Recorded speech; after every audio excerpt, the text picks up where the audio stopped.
My name is Wes Fisher, and I am a member of the International Association for Impact Assessment. For over a decade, I was co-chair of IAI's climate change section, and I'm now co-coordinator of a group of IAI members that are calling ourselves the Fit for Future Initiative. This presentation is on the role of strategic environmental and social impact assessment professionals in developing guidance for planetary boundary mitigation regeneration planning. And it's looking at futures thinking. Um, it's part of a series, fourth in a series. It captures a small sample of futures thinking. Um, The advances in internet communication and information technologies and access to AI-assisted analytics are creating emergent shifts, allowing scientific, financial, legal, and educational journalistic communities to join in collaborative efforts on an unprecedented scale. And the future thinking materials are coming in daily.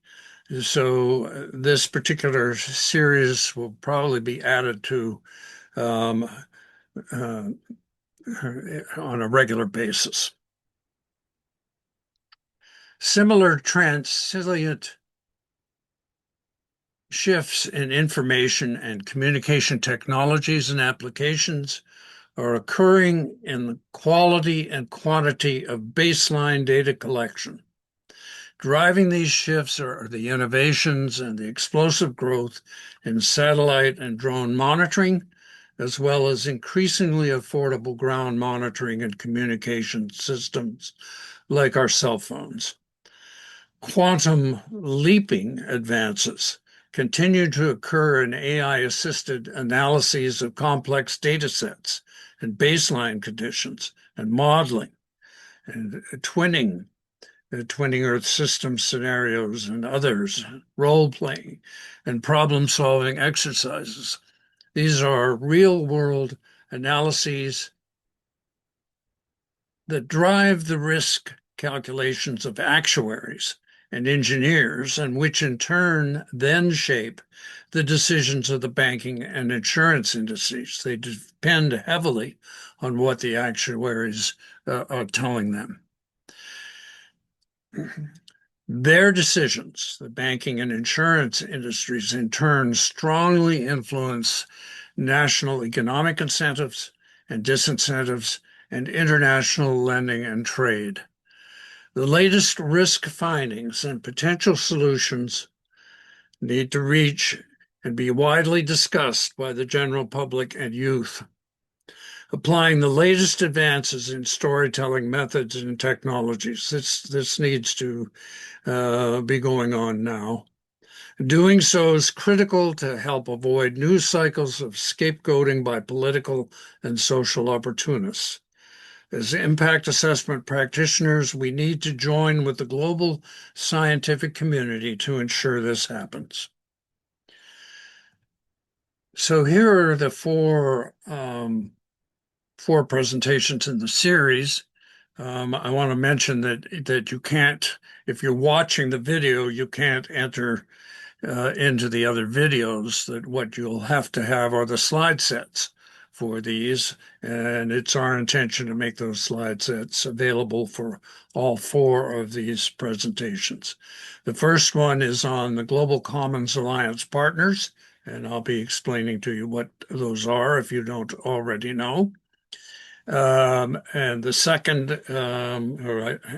second will be focused on financial and risk assessment institutions, the third on legal institutions and organizations, and the fourth is the one that I'm presenting now. So if we look at futures thinking, for IAI practitioners to be supportive in this role, we'll need to have in place a process for tracking,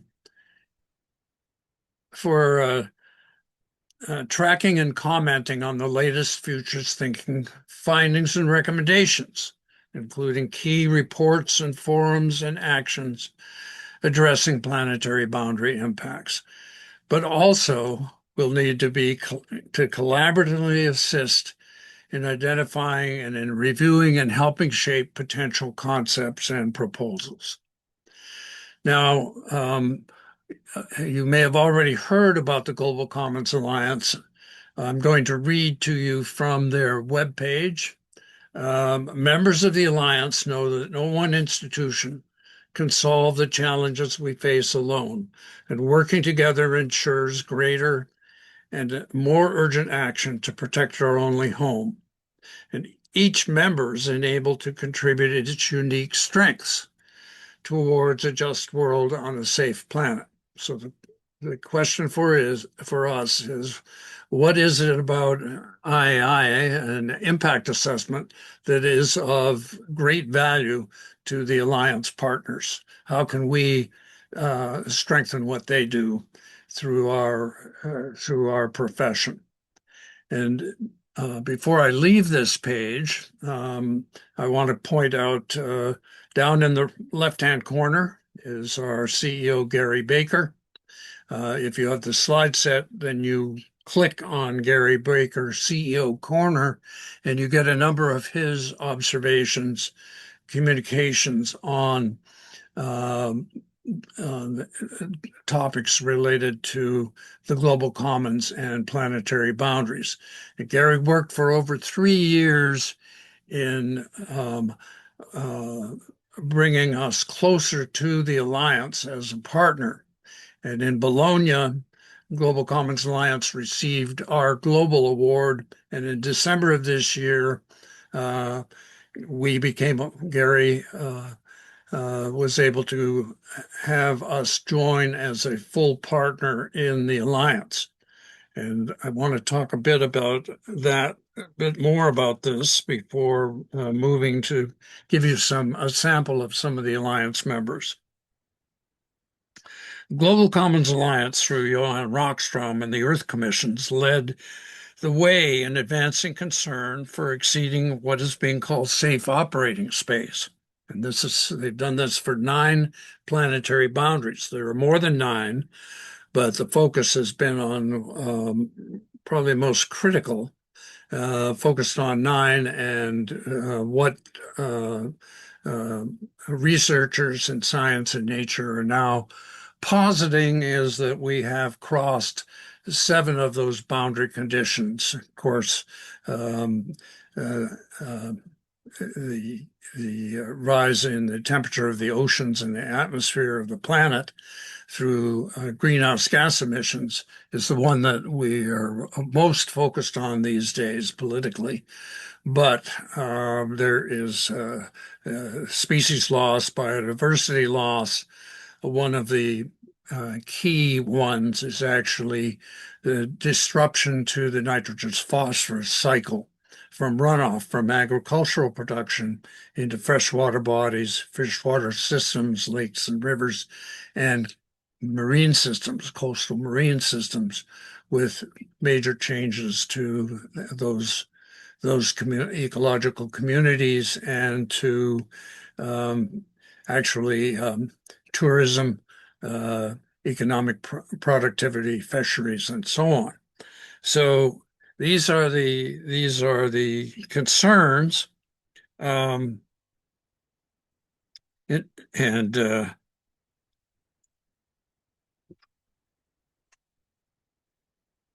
there's great promise now in mapping out solutions and achieving them despite powerful, highly disturbing campaigns from many quarters to mislead the public and decision makers into ignoring global scientific consensus on the potential catastrophic impacts of greenhouse gas emissions and other planetary boundary conditions on Earth and human systems. Historically, misinformation or disinformation destabilizes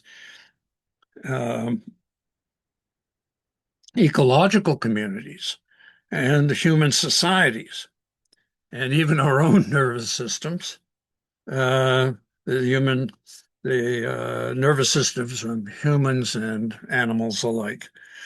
I see current efforts to address planetary boundary commons impacts rapidly taking hold among nations and states and local communities. Changes being driven by scientific findings, risk analysis, modeling, this twinning that we're going to be talking about, scenario building, and analyses of increasingly accurate knowledge uh, conditions and trends.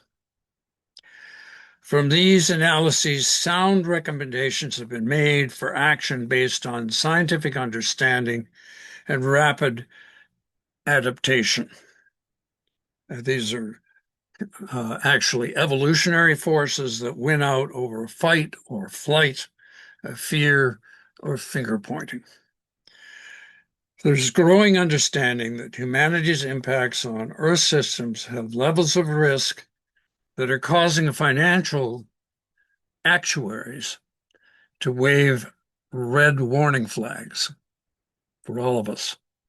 The risks to nature and human well-being have reached levels where our very best thinking, human creativity, and technologies must be mobilized immediately in a manner that our species is usually reserved for conflict, not cooperation.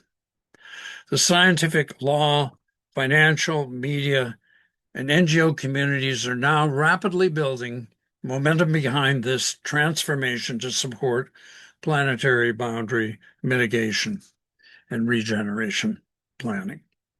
The corporate and political worlds are responding to these shifts by discussing uniform standards and incentives that reward personal and institutional creativity and innovation and move our collective behavior away from unsustainable exploitation of nature and the continuing drawdown of Earth's non-renewable fossil fuels, minerals, and groundwater. And I should mention that this coalescing of interests, there is uh, great attention being paid to trying to ensure that sovereign states, individual nations, um, rights and sovereignty are maintained despite scientific consensus on what we need to do about the future of our planet.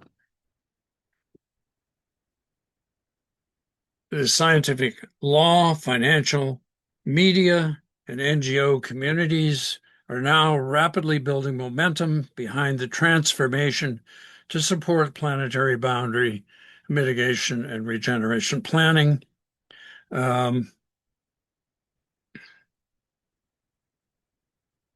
Corporate and political worlds are responding to these shifts, as I've mentioned, with standards and incentives.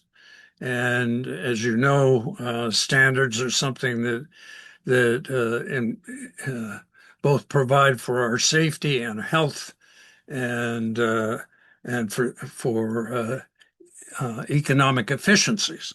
So standards in this realm really are no different. Um,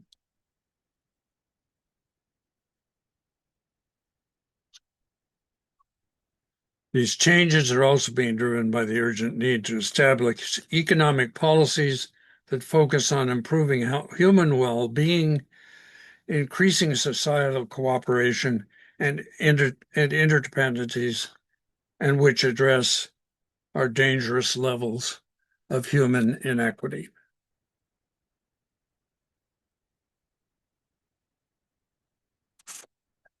As you look at the this slide, you'll see the website for the Global Commons Alliance is provided, where you can explore the partners' objectives, the boards, and their staffing. They also describe their current actions and new initiatives. Um, and Uh, I've mentioned the other videos. I think now I'm going to give you a sampling of some of the members of the Alliance. The only one on this page that I want to mention is the Center for Global Commons. The Center for Global Commons is based in Tokyo, Japan, and uh, it's founded by Naoko Ishii, who had been head of the Global Environment Facility at the World Bank. I think she was there for around 8 years. And when she left the World Bank and this Global Environment Facility, she went to the University of Tokyo and she asked them if, because of her having worked with Johann Rockström and becoming aware of planetary boundary issues, would the University of Tokyo establish a Center for the Global Commons, and she would welcome the opportunity to lead it. So this is an example of one of the partners doing important work at the University of Tokyo.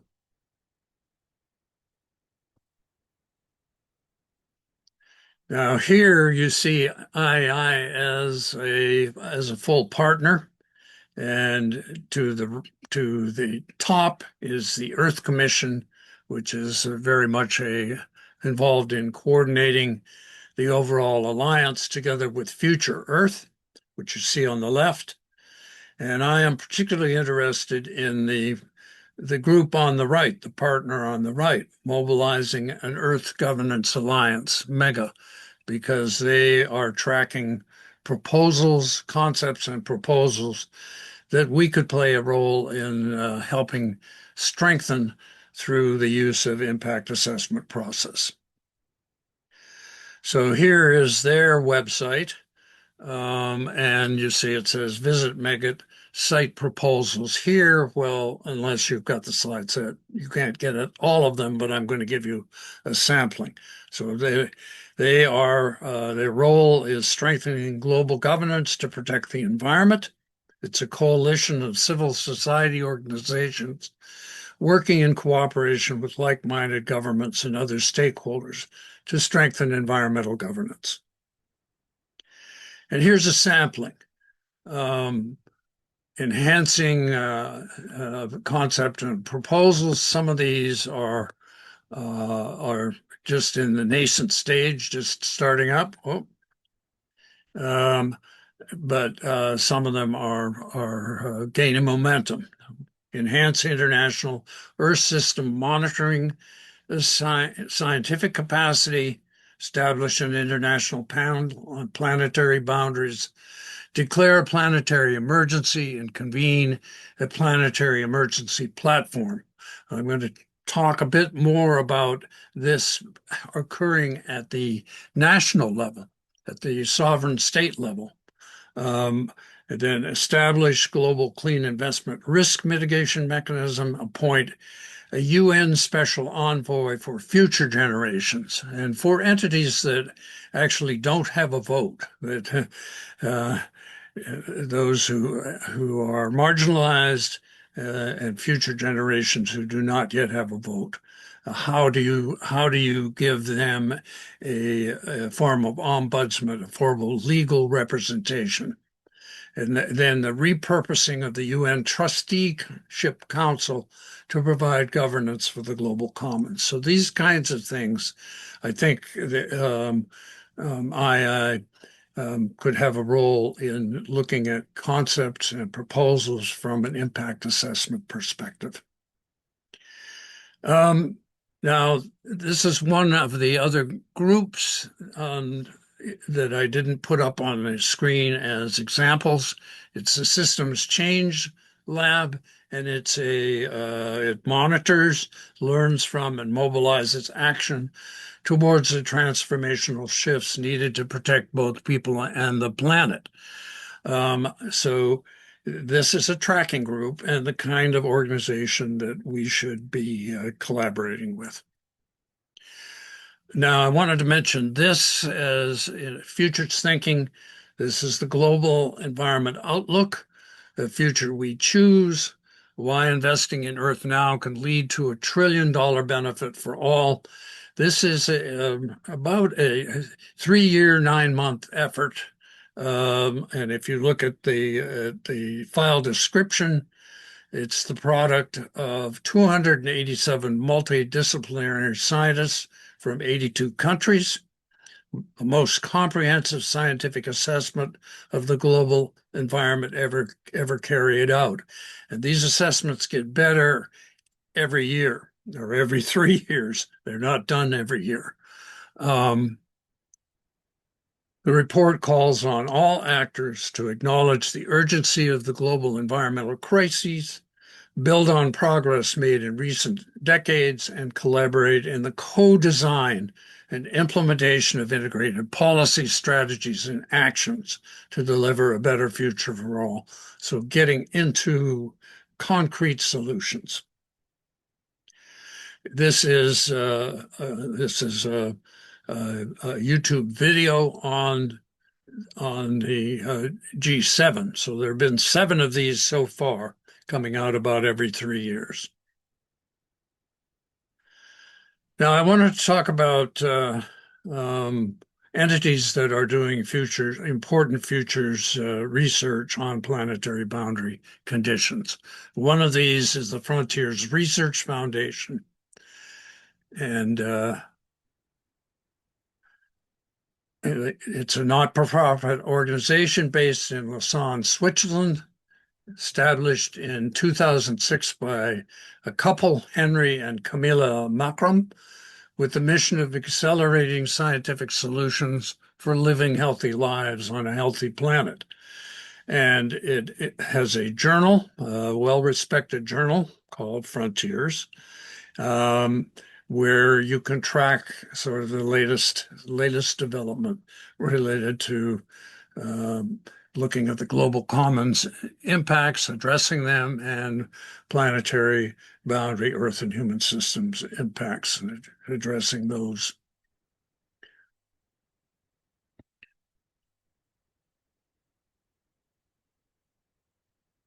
They also have a foundation. It's something called the Frontiers Planet Prize, very prestigious. And I just wanted to mention this prize in case our young professionals might be interested, or others. There's the contact person. He is based in Sweden, part of the Swedish hub, Jacob Lundberg. And again, there's a way to visit the website, either by getting the slide set or copying and pasting the website below.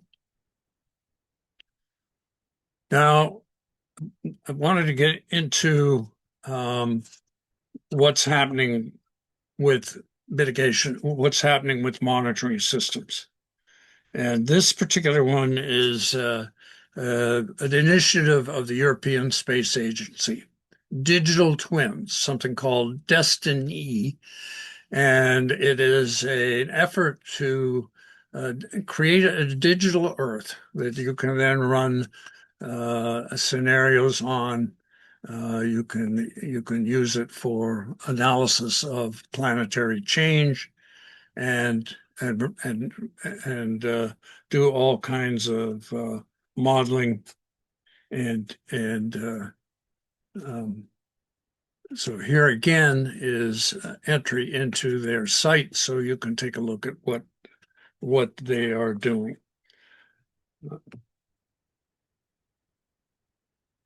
This is another distillation of what they are about. Destination Earth, Destiny, aims to develop a highly accurate digital model of Earth to monitor the effects of natural and human activity on our planet, anticipate extreme events, and adapt policies to climate-related challenges. So let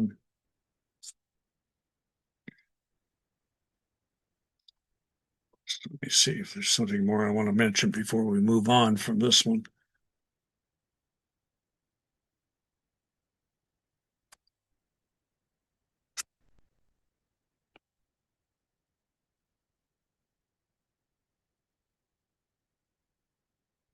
Okay, well, they are not the only ones involved in this activity. The European Space Agency is one, but there are it's part of the European Commission research activities. I want to mention this. This is our Peter Nelson is one of our IA members. Peter developed a proposal for a global strategic environmental assessment. He wrote a book about it, and has been making an effort to have this global SEA commissioned. That is still ongoing. He presented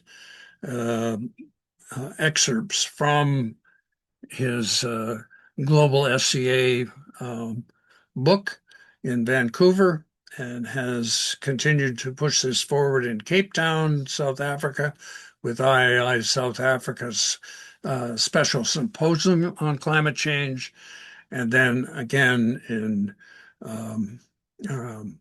Dublin and in Bologna. And what he is doing now is shifting to a sovereign state SEA that he's had a long association with Sierra Leone, and so he's putting some of his own money. It's a serious matter. He is willing to commit his own resources towards trying to make something happen in Sierra Leone. It's a very exciting activity that we're tracking. Now, this I wanted to mention as sort of going back to MEGA and their tracking of concepts and proposals, and calling for a global expert briefing on emergency conditions. This is something that just recently happened in the UK. And on the 27th of November, there was a national emergency briefing held at Westminster Central Hall. It was chaired by Professor Mike Berners-Lee and together with 8 leading experts, giving a high-level and unfiltered briefing to parliamentarians and corporate folks on the entire interconnected crisis, including threats to food supply, health, and national security. They also set out how investing in genuine emergency action will make us better off. The event was opened by Chris Packman, who is a famous presenter in the UK. The invitation-only audience of over 1,200 included politicians and influential figures from business, culture, faith, sport, and the media. A film version of the event will be released and rolled out early nationally in 2026. And I have placed on the left-hand side the presentation itself. The YouTube presentation is now up. The event was supported by the National Trust, the Church of England, RSPB, Exeter University. Exeter has been playing a major role in looking at planetary financial risk and other risks. The Royal Meteorological Society, the Royal Society of Biology, National Education Union, and many more. According to its organizers, more than 1,000 corporate bosses, senior civil servants, and civic leaders were set to assemble there at the Central Hall in this first-of-a-kind national emergency briefing. And there are articles there from the Guardian newspaper, which I consider one of the best sources for keeping track of latest in futures thinking. So here are some other entities. Global Youth Coalition, Futures of Intergenerational Equity, Fairness, and Justice, and their research report.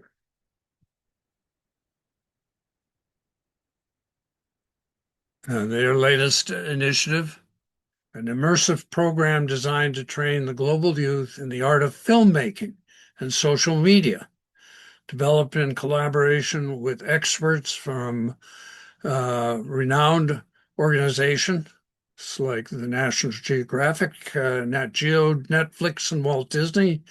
The program promises to revolutionize the way we create and share content. That's this term storytelling is taking on new dimensions.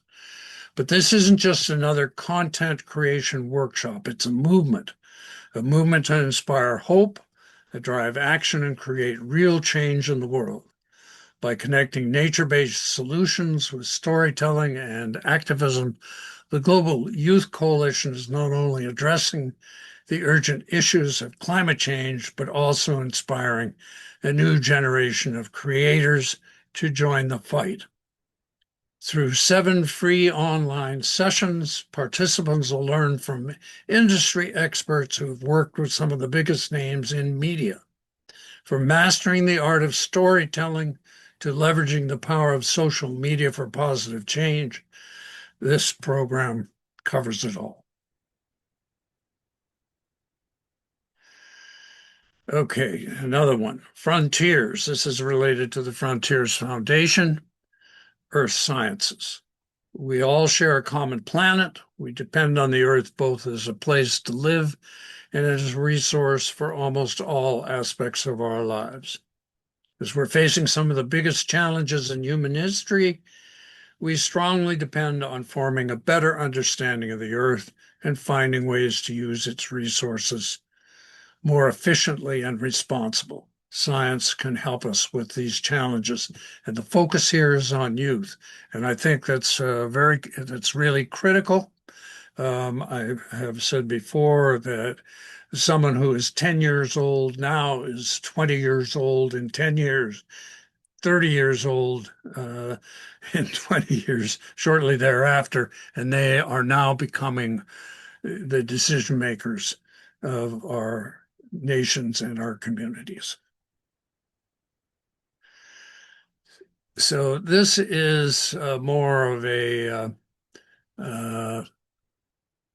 the kind of thing that I am reluctant to put out in front of people because it makes everybody uneasy. Instead of looking at solutions, it is a warning.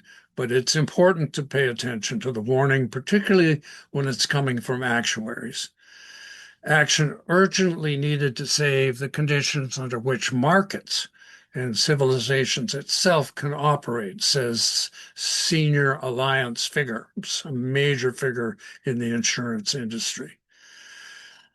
Says the climate crisis is on track to destroy capitalism, a top insurer has warned. That's this individual, Gunther Thallinger. With the vast cost of extreme weather impacts leaving the financial sector unable to operate. The world is fast approaching temperature levels where insurers will no longer be able to offer cover for many climate risks. He's on the board of Alliance, one of the world's biggest insurance companies. He said that without insurance, which is already being pulled in some places, and there's a photo up in the left-hand corner of the fire in LA and the fact that now folks are being denied insurance coverage because of these events. Many other financial services become unviable, from mortgages to investments. And climate change is only one of these issues. Again, flawed economic models mean climate crisis could crash global economy, experts warned. So it's not just these individuals like the board member on Alliance, but if you go into these articles, you can see the what the actuaries and risk analysts are saying. And I want to mention again that the Guardian newspaper in the UK is one of the best sources for keeping track of what's going on. Their environment pages.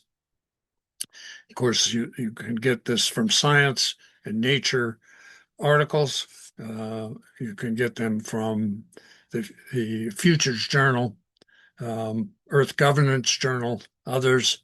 But some of the most best ways of communicating have been through the communication of journalists, Guardian being one. The New York Times is also a good source.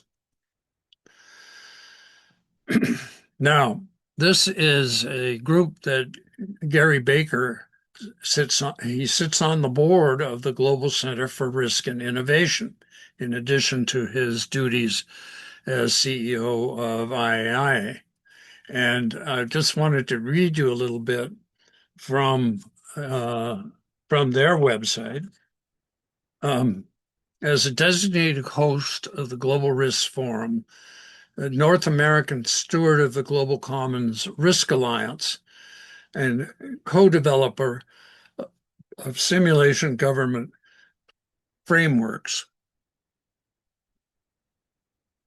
Canada Nexus provides the legal, technical, and institutional foundation for executing foresight as policy simulation governed capital deployment and claused indexed innovation governance. It positions Canada at the forefront of sovereign infrastructure modernization, offering a globally interoperable platform to govern exponential technologies and climate transitions and systemic risks with enforceable continuity across provincial, federal, and cross-border corridors. And I have provided here the again the access to the GRI site. What I wanted to do is talk a little bit more about them. Gary is in a very important position to interact with them. The membership is pretty much by institution with large buy-ins in order to be a part of this, large buy-ins from corporate and institutional members. I've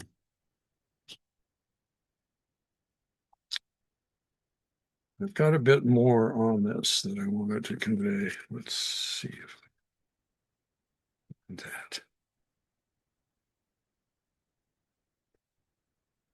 I guess that's it for this, but Gary will be able to give us a better feel for the kinds of things they are doing, and much of it is very much attuned to the financial world and the corporate world.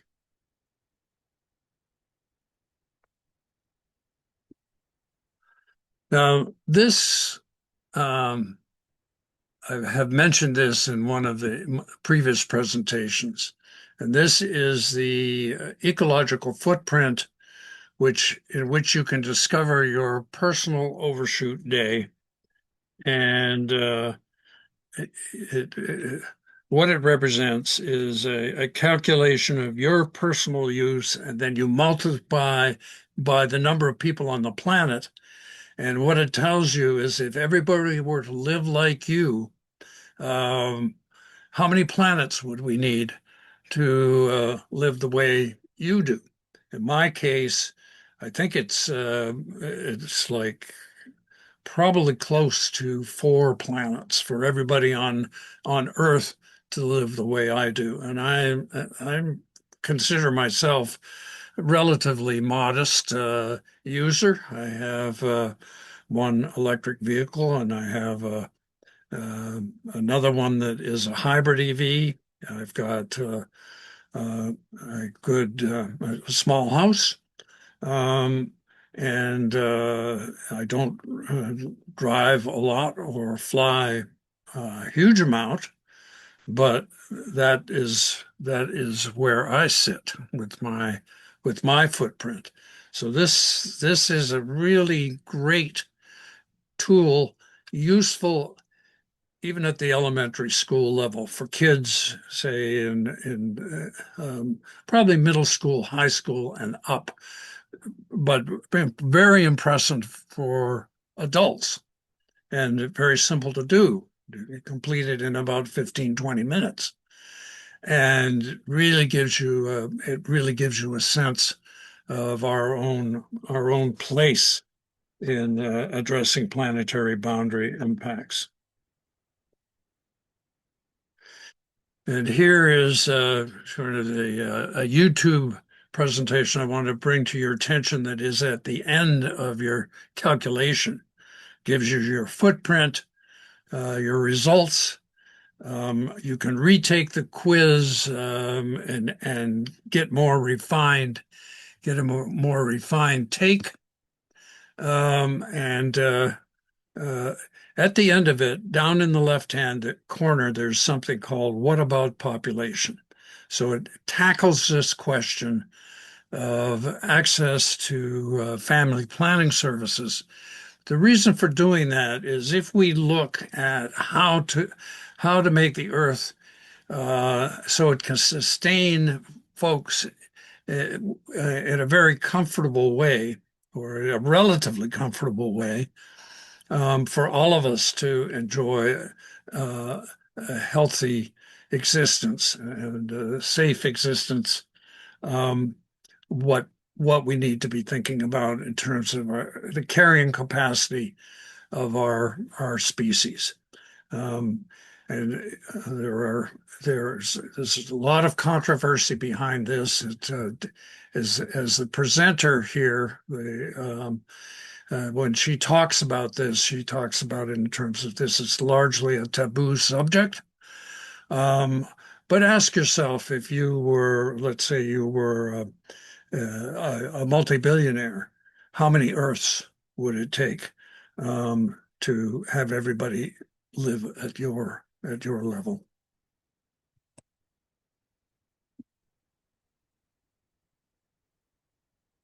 And this again, this is a topic of particular interest to me as having been a population biologist at one point, an ecologist. This is a UN journal and looking at the unmet needs of modern family planning. So, how do we support a more rapid return to biosphere stability? This is a powerful quote. Education is the most powerful weapon which you can use to change the world. And for me, developing storytelling, particularly for youth and adults whose attention span's pretty limited these days, um, this is to me this is critical. So this presentation touches on only a few. Let me move this. Let me just drop this for now. This presentation touches on only a few of many promising advances that are refining planetary boundary, baseline data collection and monitoring, AI-assisted twinning, scenario analyses, simulations, role play, reports, forums, and events. As IA practitioners, we need to establish an action planning process that will allow IA members to apply their expertise to select planetary boundary mitigation and regeneration concepts and proposals. The interdisciplinary skills of II members and multidisciplinary nature of our association also makes II ideal in assessing concepts and proposals to expand Earth and human systems professional and educational capacity development and to create key storytelling materials.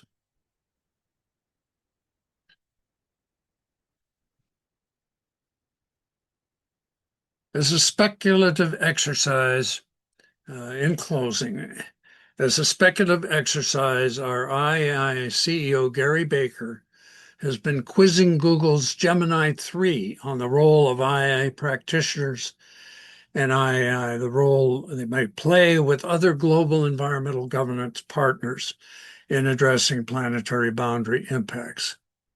Here's what his initial interaction with AI arrived at.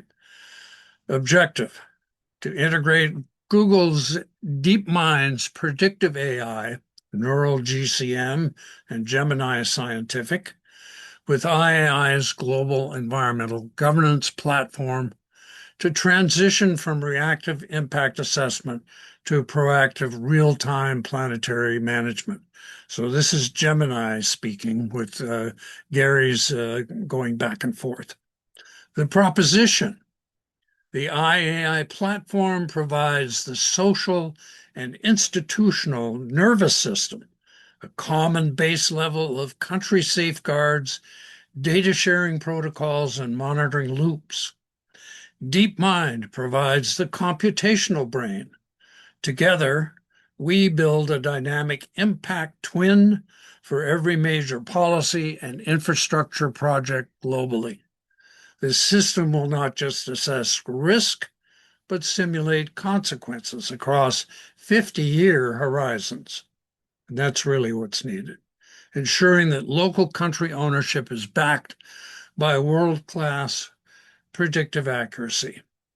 And the key outcome: a shift from checking boxes to simulating futures, reducing the cost of environmental compliance with exponentially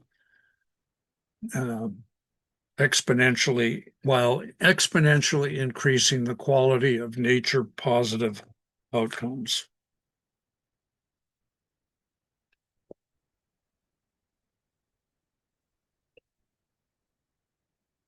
So Gary found this an interesting start. Importantly,